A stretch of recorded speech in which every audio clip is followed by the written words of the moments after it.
Day one of training camp sets the tone for the rest of the season. I'll talk about that more coming up here on Locked On Blues.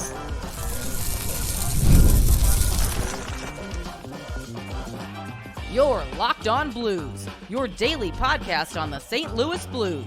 Part of the Locked On Podcast Network, your team every day. Hello and a good Thursday, September 19th. I am your host of Locked On Blues, Haley Taylor's time, and talking to you all things about our St. Louis Blues here on the Locked On Podcast Network, your team every day. Today on Locked On Blues, I'm going to give you an overview of day one of training camp. Drew Bannister spoke to the media today and said a lot of important things that I think we need to discuss. And of course, we have some defensive pairings that I found quite intriguing after the first day of camp. We do have a lot to get into on today's episode of Locked On Blues. But now through September 22nd, all FanDuel customers can bet $5 and get a 3-week free trial of NFL Sunday Ticket from YouTube and YouTube TV. Visit FanDuel.com to get started. So yes, it was a successful day one of training camp, and I am very pleased to talk to you about it. If I sound a little nasally, I'm a little bit under the weather. It's that jet lag from coming back from being away. So I'm okay. I just don't feel 100%. But you know what makes me feel better? What I saw today at camp via the internet, because obviously not in person. So I'm going to go over a few things with you. Jeremy Rutherford, who does such a great job, being a beat reporter for the St. Louis Blues, posted the different groups. So there's Group A, Group B, and Group C. And again, these lines are subject to change. They're not going to stay this way throughout the season, obviously. But one line that I found quite interesting, and this kind of goes on with what Doug Armstrong said with having Zachary Balduke being a top 6 player, is in the first line, it's Robert Thomas centering, then Balduke on the left wing, and then Kyrou on the right wing. Now, obviously, I don't think this is going to, happen. I don't think Balduke will be on the first line. However, I do like that he did put Balduke with Thomas and Kyrou, just because I feel like that is a true test to see if he can keep up. Another thing that I thought was interesting defensively, and I'll get into that, is a defensive pairing in Group A. But again, that's for a later on segment. Group B, Matthew DeFranks posted this one because I thought this one had another interesting line combination. Now, this was for the third line. So you might be saying, Hale, why do we care about the third line? Personally, I don't know what's going to happen with that third line. So I kind of like this one. You have Foxa centering, and then you have Holloway on the left wing, and then you have Joseph on the right wing. Now, do I think Joseph is going to be there? I don't know, but I did find that to be a kind of an interesting line and a line that I wasn't opposed to. Then we have Group C. Now, again, this kind of goes with, the younger players, the rookies that may or may not make it. And I'm talking about Dvorsky, given the opportunity to play some of the best players on the team. So Dvorsky is centering. On the left wing is Captain Brayden Schenn. And then on the right wing is Jake Neighbors. Now, I'll tell you why I like this one a lot. Yesterday, during the media availability, Doug Armstrong said that he wanted players like Dvorsky, some of the younger guys, to be able to play the position where they're going to end up playing in the NHL. Now, do I think that out of camp Dvorsky is going to be the first line center? No, that is obviously Robert Thomas's position. However, I do like the fact that he did pair him with the talents of Captain Brayden Schenn and Jake Neighbors. I think that is a very good test, and I do like that one quite a bit. But overall, nothing was too crazy with the pairings. I think that it makes sense for what they did. And again, you could even maybe look at Group B again and look at the second line with Buchnevich centering, then you have Saad and then Kapanen. Now, do I think that's going to happen? No, but I do like that they have Bushi. I'm sorry, I meant the first line, not the second pair, but I do like that they had Bushi centering, and I'll talk more about that. But overall, I was not opposed to some of the pairings and lines that I saw today. And as I said, I'm going to do a whole segment on this when it does come to the defense later on in today's episode, but I just wanted to point that one out. Now, today, Drew Bannister and new Blues assistant coach Claude Julien were overseeing the first day of training camp, which was very exciting because this team, they have a lot of talent and they have a lot of promise, and definitely something that I think fans should be excited about. It was a good turnout today, honestly, for what it was. I mean, it's during the middle of like the week, so people do have, jobs and commitments and things like that. But I feel like it was certainly a good turnout.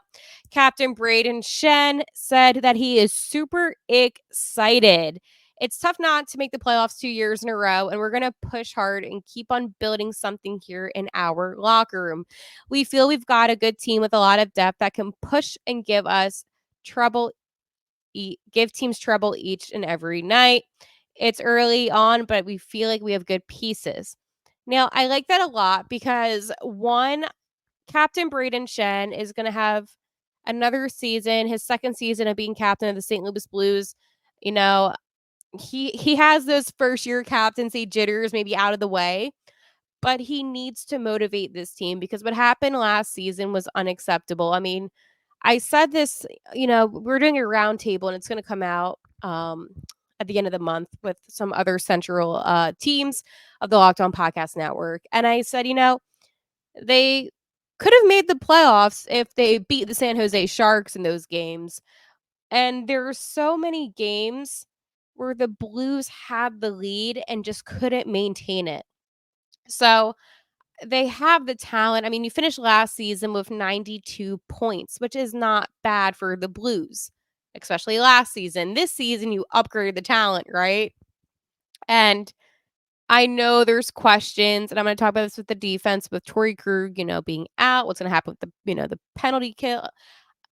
I listen, and the power play, and all these questions. I get it. You know, is Robert Thomas going to have a good season again? How's Jordan Binnington going to be in net? Is he going to have any freakouts? Like, I get there's questions about this upcoming season. How will Broberg and Holloway fit in with the Blues? There's so many questions. But I really encourage you to take this one day at a time, okay? Um, I just think that this is kind of like a new chapter for the Blues in a sense, and I definitely think that they're on to better things, right? It's not going to be last season. They know that they need to win. I mean, I said it on yesterday's episode. The last time that they missed 3 consecutive playoffs was 2005 to 2008. So this would be the second time in franchise history that this would happen. And, Dylan Holloway, he said today, I'm just really excited to be a Blue and I'll give it everything I can to help this team win, which I really like. I think that it's important for these players to be just as motivated as the coaches within this organization.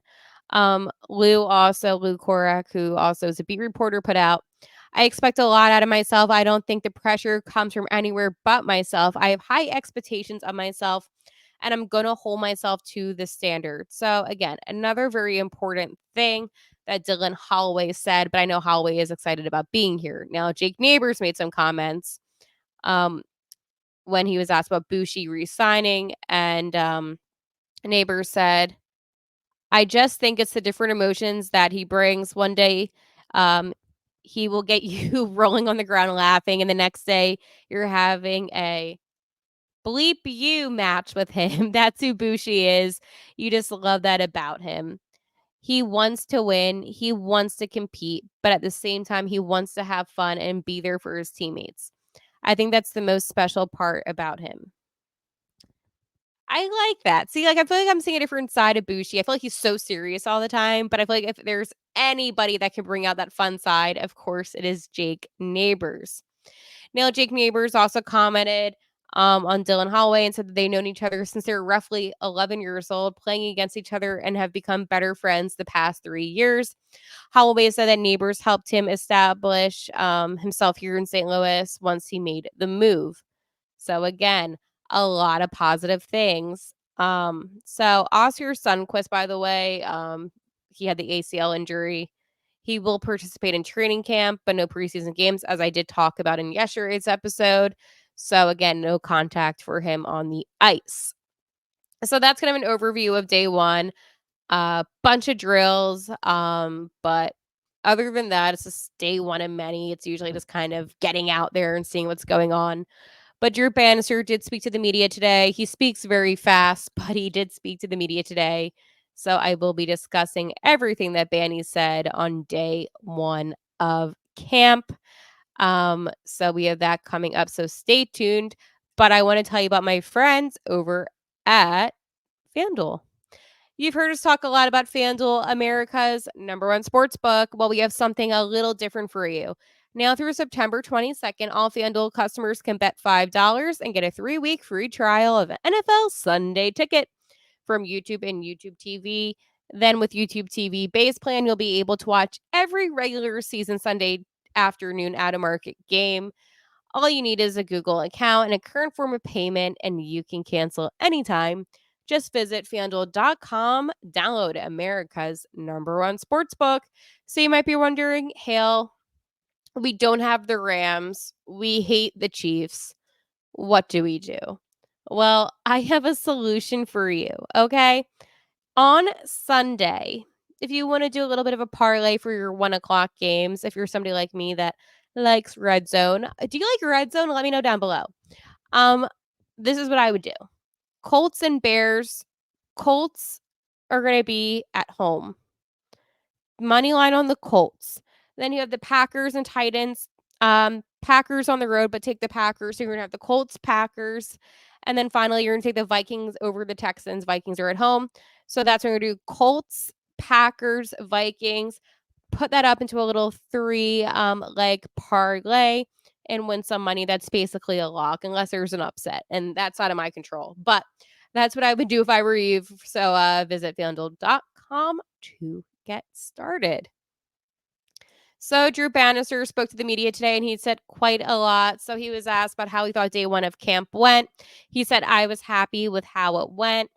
The pace is where you expected it to be. And he kind of went on to say the first 30 minutes is really where the pace was, the energy, the aggressiveness. But he said it was all within that first 30 minutes, which makes sense because that's when the guys have the most energy, right? He said that the younger guys were just trying to figure it out, but that's no surprise to him. The lines are lines, and on the first day of practice, it doesn't dictate where the guys will play. So I did read you some of the lines. Obviously, Dvorsky isn't going to be the first line center. So today is just one of those days where we're just feeling the guys out and seeing, how comfortable they are and things like that. So obviously that's not going to stay. Then he was asked about Broberg, and he said that he thought Broberg was excellent. The coaching staff talked quickly about him, and they were impressed by his size and his ability to move the pucks. They also thought the line with Foxa and Holloway were really good, and they were really happy with them. And that's an important one, too. I mean, you have players that you haven't seen play for your team before. So today was a day of observing some of the new guys and seeing how they fit in. Then he went on to kind of talk about Broberg and Holloway. And he said, and you even heard, Holloway mention this with the pressure on himself. He said they're the kind of guys that are going to put pressure on themselves. And of course, they're going to have some of that external pressure from the fans. I mean, obviously, it was one of the biggest moves this offseason with the double offer sheet. So clearly, they're going to have some pressure on them.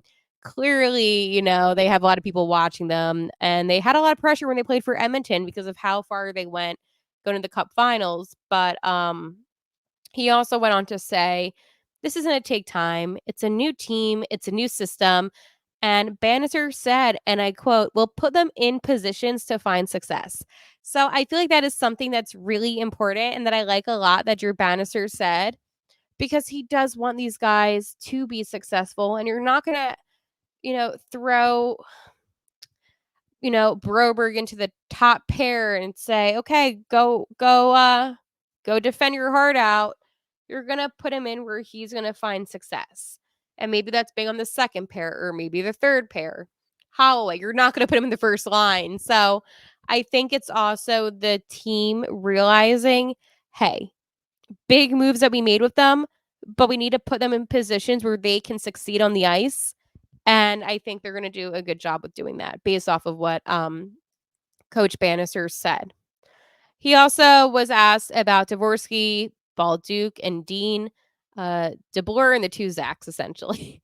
And he said with these younger players, and especially Dvorsky's natural position as center, he's going to put him there with the veterans, and he likes the veterans they put Dvorsky with. He said Balduke can either play right or left wing, and then you're going to put Dean at center where he is comfortable. Then a question was asked about Captain Brayden Schenn and Jake Neighbors. And again, I'm not laughing, but it is funny when you compare these two players, and I'll get into what he said. But you have Jake Neighbors, who was so young in his career, and then you have Captain Brayden Schenn towards the end of his career, right? And it's just, I don't know, I just found it funny, but that's maybe just me. He said, "We play Jakey." Yes, he said Jakey, so don't come at me. We play Jakey a lot at right wing. It doesn't matter where they play or what wing they're going to play. They're both good hockey players. One isn't better than the other. So again, I think that he likes that there's some versatility within the players on his team, that he can put them in different positions because it gives him more flexibility. Then he was asked about Bushi, and he said at the end of the day, last year we used him a lot at center, which we saw and we liked.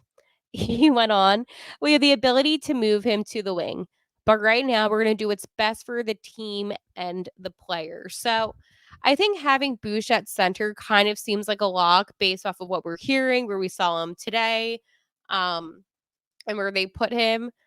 I know that he's a good winger, and Bush is a good player overall, but he has this huge extension now. He's going to be here for a while. He's getting paid some money, a lot of money, at least to me. Um, I did like him a lot at center, and I would say that he's better at center than he was as a winger, and that's just my opinion on it.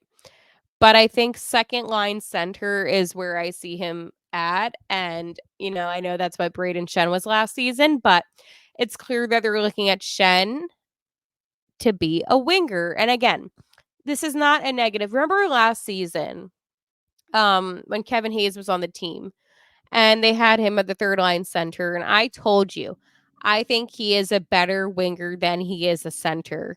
And nobody believed me. And then all of a sudden we see him play the wing, and everyone's like, oh my gosh, he's actually really good at the wing.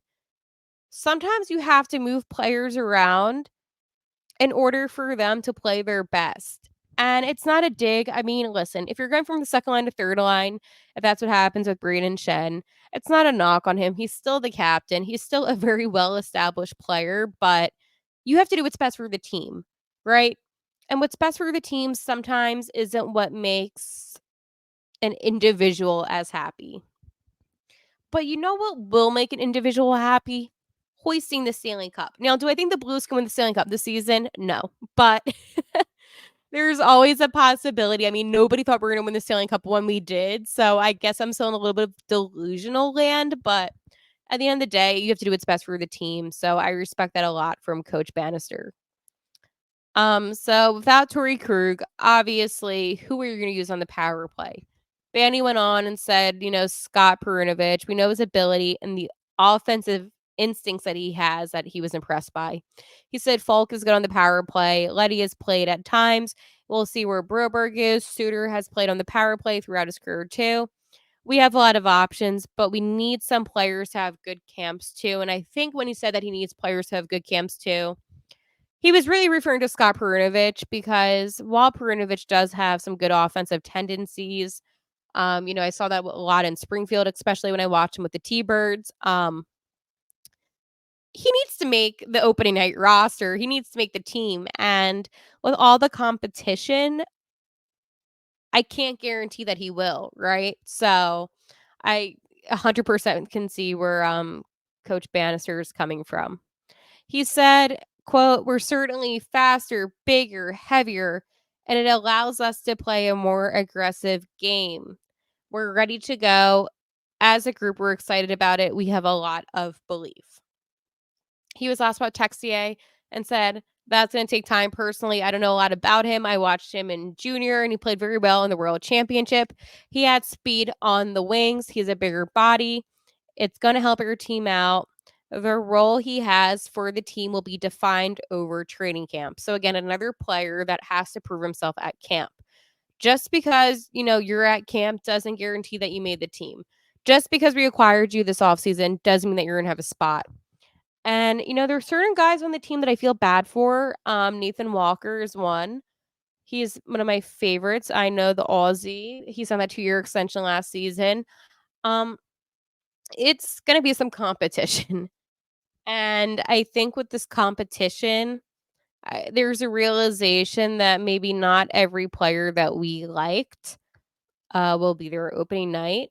Maybe they're going to bounce back between Springfield or be healthy scratches, but I personally feel for some of the guys because they're fan favorites, but doesn't mean they're going to make the team. However, I guess only time will tell. But you know what I want to tell you about? Speaking of time will tell. Game time. That is right. It is time to tell you about my friends over at GameTime. GameTime has a new feature called GameTime Picks that makes getting tickets for your favorite live events even easier.